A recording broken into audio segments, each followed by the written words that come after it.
Gente, vamos seguindo aqui na nossa programação da BMC News. Chegou a hora da gente receber ele agora, Marcos Vinícius de Freitas, professor especialista em relações internacionais. Muito obrigada, professor, mais uma semana junto. Seja sempre bem-vindo. É um prazer conversar com você, Paula. Tudo bem? Tudo ótimo, professor. Tenho aqui vários pontos, né? Mas primeiro queria entender uma notícia que a gente trouxe mais cedo, a visita, né, do presidente chinês Xi Jinping à Rússia, desde a primeira vez, então, da invasão na Ucrânia. Queria entender sua visão, né, qual seria o objetivo desta visita, o que se pode esperar deste encontro, professor? Olha, Paula, a China tem se colocado aí, até depois da emissão de um documento a respeito da questão de mediação e da participação chinesa nessa atuação global. Eles emitiram justamente esse documento dizendo que uma das funções que eles antevêm para a China é de uma participação maior nesse processo todo. E ela está se colocando aí como uma parceira importante para a Rússia, reconhecendo os laços que estabelecidos ali na medida daquilo que eles fizeram no passado, e ao mesmo tempo garantindo essa posição de possível mediadora no conflito com a Ucrânia. Então, a relação e o objetivo da visita é verificar como anda a situação na Rússia, como a situação da guerra tem afetado a própria Rússia e, uma vez mais, colocar a China nesta posição distante, né, que lhe permite a capacidade de ser mediadora nesse conflito todo. Semelhante, viu, Paula, aquilo que os chineses recentemente fizeram numa mediação histórica que, às vezes, eu não sei se foi dado tanta ênfase no Brasil como deveria ter sido dada, da mediação histórica que a China fez na aproximação de Arábia Saudita com o Irã, inimigos históricos, e que a China, somente ela, tinha esta capacidade de poder agir como mediadora, uma vez que os Estados Unidos, neste processo todo, têm se tornado aí a potência dispensável, né, nesse tipo de conflito. Então, o que a gente nota é que os chineses, paulatinamente, gradativamente, de um modo muito orgânico, vão assumindo aí um papel importante na questão diplomática global. Visita especificamente não poderia, de repente, trazer ali mais uma rusguinha ali em relação à visão ali Estados Unidos e China, né? A gente sabe a posição dos Estados Unidos. Eu falo isso até porque anteriormente, nas últimas semanas, havia ali, né, uma expectativa se a China iria ou não apoiar a Rússia militarmente. Houve muitas críticas, principalmente ali de países do Ocidente. Como que fica, na sua visão, essa imagem dessa visita agora, neste momento, perante os outros países do Ocidente, especificamente Estados Unidos? Pensa assim, Paula, o que a China tem feito é justamente ser o contraste com relação àquilo que os Estados Unidos atuaram. Os Estados Unidos, à medida que apoiam a Ucrânia da forma como tem feito, na questão de fornecer armamentos e transformado esta guerra, que era para ser uma guerra ali entre Rússia e Ucrânia, em algo muito maior, justamente como uma forma de conter a própria Rússia e a própria Ucrânia, uma grande parte do mundo, Paula, não está de acordo com o posicionamento dos Estados Unidos. Inclusive, ficou historicamente registrado que 1/3 da população mundial apoia a Rússia, 1/3 é indiferente e somente 1/3 apoia a ação do Ocidente com relação àquilo que acontece na guerra da Ucrânia.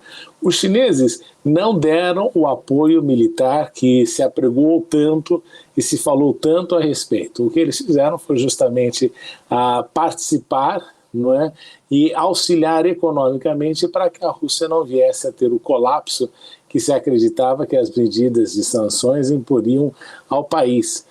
Até para contrabalancear aquilo que o Ocidente fez com relação às sanções, com relação aos armamentos militares que foram cedidos à Ucrânia.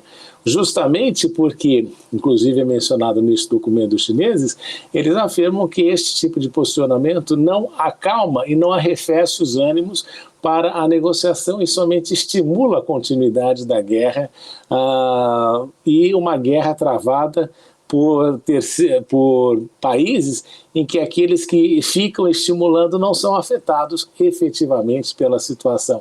Então, nesse sentido, os chineses têm sido coerentes com aquilo que eles falaram desde o início do confronto, de que eles não iriam apoiar militarmente a Rússia, como não fizeram até agora, por mais que os americanos tentem falar que os chineses têm feito isso, não se comprovou nada disso, mas eles têm adotado esta equidistância que lhes permite, e é isso que os chineses acreditam, a possibilidade de poder ser o mediador dessa situação, já que ninguém hoje em dia consegue se qualificar para esse tipo de posicionamento.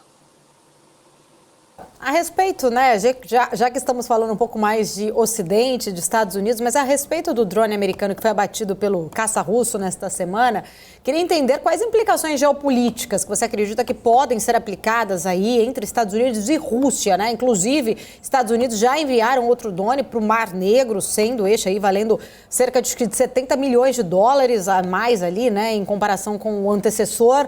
Estados Unidos acabaram subindo o tom sobre a Rússia, na sua visão?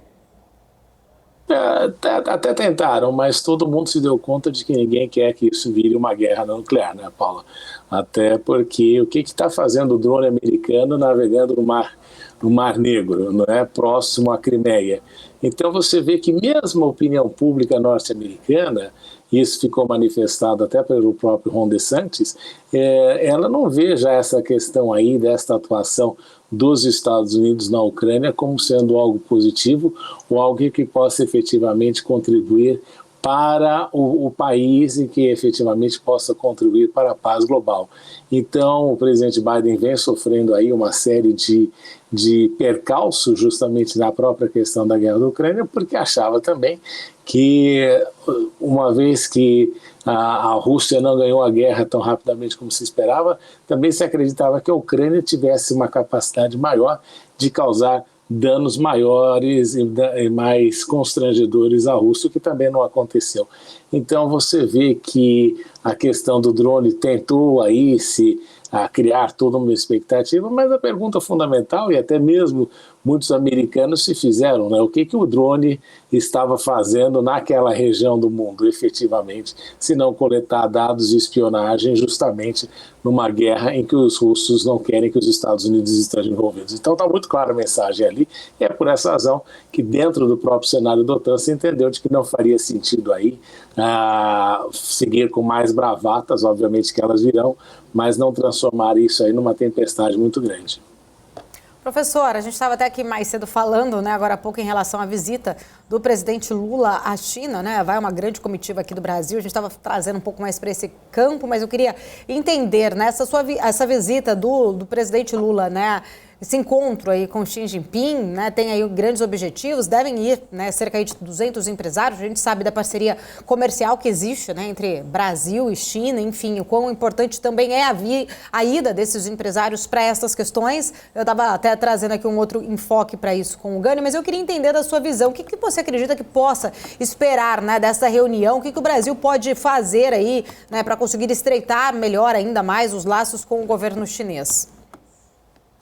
Olha, Paula, eu acho que, na minha opinião, né, humilde opinião, o presidente está levando gente para fazer turismo com ele, efetivamente, nesse processo todo. Não é? Que tal se, ao invés de 250 empresários, o Brasil tivesse apresentando à China 250 projetos de infraestrutura que o país desesperadamente necessita e que poderia ter sido feito com uma proximidade maior e clareza com relação àquilo que se pretende fazer no país. O Brasil precisa de portos, aeroportos, hidrovias, precisa ali de uma abertura para o Oceano Pacífico, precisa de ferrovias, precisa de trem de alta velocidade, coisas que os chineses podem facilmente fornecer. Então, toda vez que eu vejo essas grandes delegações de empresários, você faz aqui um encontro aqui, uma troca de cartões ali, um coquetel, mas o que deriva disso é muito pouco se você não tiver claramente os objetivos que se pretende alcançar. É claro, e está muito bem desenhado pelos chineses, que eles têm interesses em grandes projetos, particularmente de infraestrutura, e não na questão de varejo, esse tipo de coisa, e investimentos na questão agrícola, E aqui o Brasil já tem um relacionamento importante, mas o que eu acredito que poderia ser aperfeiçoado é se nós tivéssemos também mais alguns projetos no sentido de agregar valor para produtos brasileiros que são exportados hoje em dia como matéria, como commodities para a China. E outra coisa que eu até pensava que era importante de considerar é que você tem observado também algumas mudanças na política chinesa, até mesmo com relação, por exemplo, ao número de filhos. Isso vai gerar aí, nos próximos anos, mais de 30 milhões de crianças nascendo nos próximos anos. Isso é uma indústria importante que talvez o Brasil pudesse beneficiar. Então, o que eu acredito é que 250 empresários na comitiva presidencial é legal para o presidente dizer que ele tem apoio empresarial, é importante para fazer coquetéis ou coisa parecida e tem com quem conversar, mas efetivamente seria muito melhor para o Brasil se a presidência da República tivesse claramente 250 projetos onde nós pudéssemos estabelecer uma parceria e uma sinergia muito mais aprofundada com a China. Sempre muito boas análises, professor Marcos Vinícius de Freitas aqui, sempre trazendo visões importantes. Professor, vou com a Débora aqui que tem perguntas também para o professor Marcos Vinícius. Débora que já está aqui com o nosso painel aberto, né, Débora? Exatamente. Professor, muito bom dia. Professor, muito obrigada mesmo. Aliás, hoje a gente tem podcast juntos, viu, Paula? Mais tarde, que legal. A gente vai ter aqui no Atlantic Connection a participação, né, muito maravilhosa sempre aqui do professor. Eu trouxe aqui já no nosso portal, viu, Paula? Aliás, quem não acessou ainda, não leu, www.bmcnews.com.br. A gente tem aqui a nossa coluna de opiniões e o professor muito bem traz as opiniões dele aqui, opiniões de peso, falando sobre o peso e relevância de alguns países no cenário, né, no campo aí de relações internacionais. Nesse artigo, o professor, inclusive, usa como exemplo 2 países ali, Israel é um deles, inclusive, né, Israel e Austrália, mostrando a importância, a relevância desses países no cenário internacional, diferente, por exemplo, de como, né, acontece com o Brasil. O Brasil, quando é lembrado, é muito pela questão ambiental e de maneira bem mais fraca, né, professor? Ou seja, o que falta no Brasil para ter um peso aí no cenário internacional relevante, como, por exemplo, Israel consegue ter, se a gente pensar, né, sendo um país territorialmente tão menor, mas tendo um peso aí tão maior? O que falta no Brasil para poder chegar nesse ponto? O podcast que a gente gravou, né, que eu mencionei o seguinte: Portugal tinha tudo para ser um anão diplomático, e não é. Não é? Você vê Portugal ocupando ali uma posição muito relevante na questão das Nações Unidas. O secretário-geral das Nações Unidas é português, da Comissão Europeia, da diplomacia europeia, tudo isso você vê Portugal com um papel muito mais relevante. Então era um país que tinha tudo para ser um anão diplomático e se comporta de uma maneira diferente. O Brasil tem tudo para ser um gigante diplomático e se comporta da maneira justamente contrária, porque o grande problema é nós não sabermos efetivamente o que o Brasil pretende, como ele pretende contribuir para o mundo. Não é? Você vê aí uma iniciativa, o Lula que quer uma hora fazer uma participação na questão do Irã, e depois agora volta e quer ser um mediador sem ter aí uma diplomacia capacitada para atuar na mediação de paz internacional. Então a gente é errático nessa questão, e o que eu acredito é que falta uma visão de longo prazo para aquilo que se pretende projetar como imagem internacional do país e como se pretende fazer com que o país cresça, não somente economicamente, que é um ponto importante, mas que cresça em relevância. E para crescer em relevância, você precisa estar diretamente envolvido nas grandes questões, mas preparado para ter capacidade para sugerir e também influenciar. E isso é uma coisa que falta muito para a gente. Eu acredito que até mesmo a gente precisa mudar um pouco da mentalidade dos nossos diplomatas com relação àquilo que a gente pretende alcançar internacionalmente. Professor, agora há pouco estava falando até aqui com o Gani, né? Queria entender a sua visão sobre este assunto depois dessa aprovação aí do aumento da idade de aposentadoria lá na França, né? De 62 para 64 anos.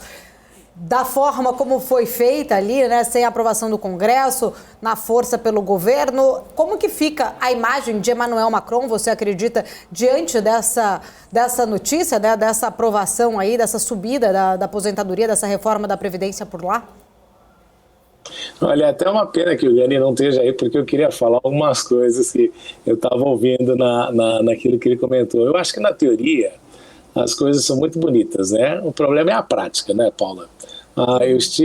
Passei a semana passada na França, e embora a gente possa achar que 2 anos na questão da aposentadoria não seja grande coisa, o problema é como é que você acha emprego nessa época da vida se você perde ou você se torna um desempregado aos 60 anos de idade e você não consegue se aposentar mais em razão dessa questão do aumento da legislação. Então, esse que é o grande problema, porque você vê sempre o debate a respeito da questão da idade, mas nunca se vê um debate com relação à forma de você dar uma longevidade ao emprego, particularmente numa época em que nós estamos fazendo tudo para reduzir a quantidade de postos de trabalho com relação à inteligência artificial. Veja só, né, Paula, você está há alguns anos no jornalismo, com certeza você vai se lembrar que quando trabalhava logo no início, tinha um monte de cameraman que ficava atrás das câmeras justamente cuidando do enquadramento. E hoje em dia tudo isso passou a ser automatizado e as pessoas perderam o emprego. E o que é a grande questão é que muitas vezes, dependendo do tamanho da economia, a criação de novos postos não acontece na rapidez que se espera. E é o caso dos países europeus, que também não têm tido o crescimento econômico necessário para justamente criar novas oportunidades, porque não tem vindo, e esta é uma grande realidade, nada disruptivo em matéria de tecnologia da Europa que lhes garanta também aí um acesso e a criação de novos mercados e de novos postos de emprego.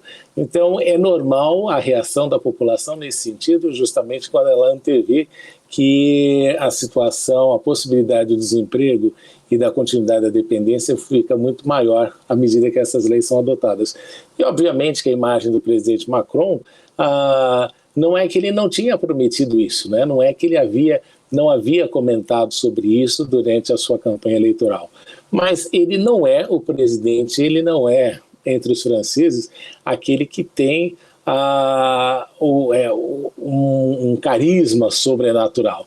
O que nós observamos é que Macron tem tido muita sorte, teve muita sorte eleitoralmente falando, ao enfrentar uma candidata fraca que representava ali um extremismo da opinião pública que não corresponde à realidade francesa. Então ele deu muita sorte porque navegou aí nessa onda positiva que fez com que ele fosse reeleito. Professor, sempre um prazer recebê-lo aqui na nossa programação. Já vou agradecer mais uma semana juntos. Obrigada. Até semana que vem. Até semana que vem, Paula. Sempre à disposição. Um grande abraço e um excelente dia para você e para os ouvintes da BMC.